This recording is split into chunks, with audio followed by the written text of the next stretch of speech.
Japan was nuked by the UN. Don't worry, Japanese people, not in 2026. Okay, so before you exit this video thinking this is a conspiracy, stop. And before you exit this video thinking you know that who actually nuked Japan, stop. Because you don't actually.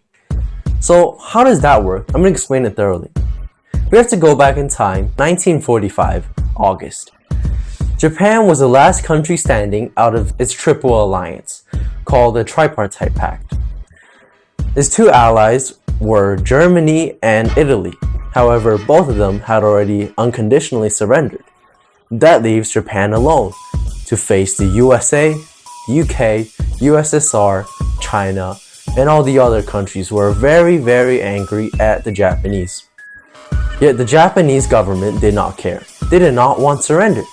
They declared that if there was an invasion on the Japanese islands, then every last person will mobilize against the invaders.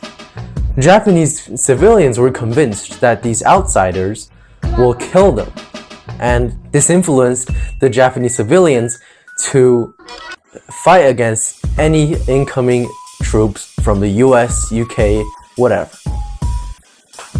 And the USA wanted to end this war also. They had two options. One, an amphibious landing on the Japanese islands, which would result in 250,000 casualties to even 1 million on the US side alone. And the second option was two bombs. Two bombs not made of TNT, but made of uranium, and today we call it nukes.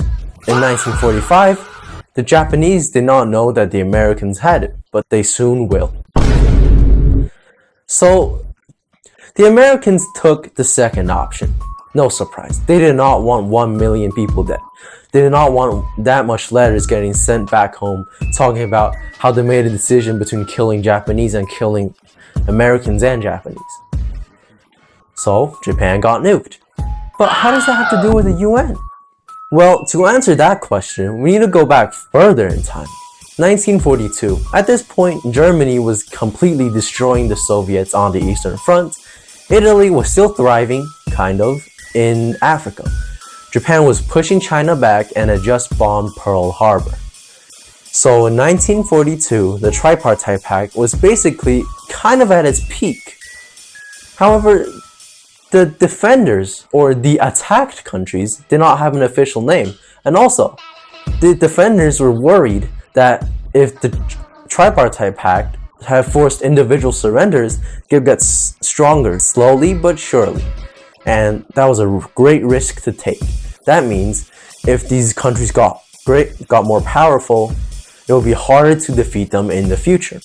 So, the big four I just mentioned previously, UK, USSR, USA, and China, met in Washington.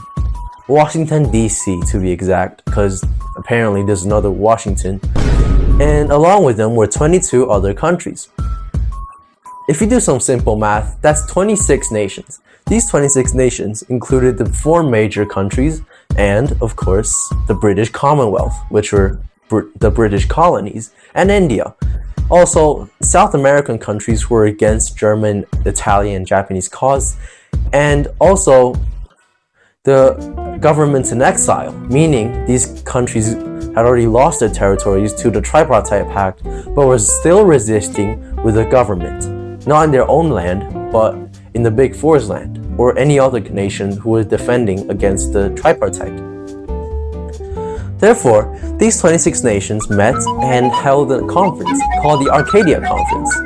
In this conference, they signed a pact called the Declaration by United Nations. Basically, this pact formalized these 26 nations under one name, and that's called the United Nations.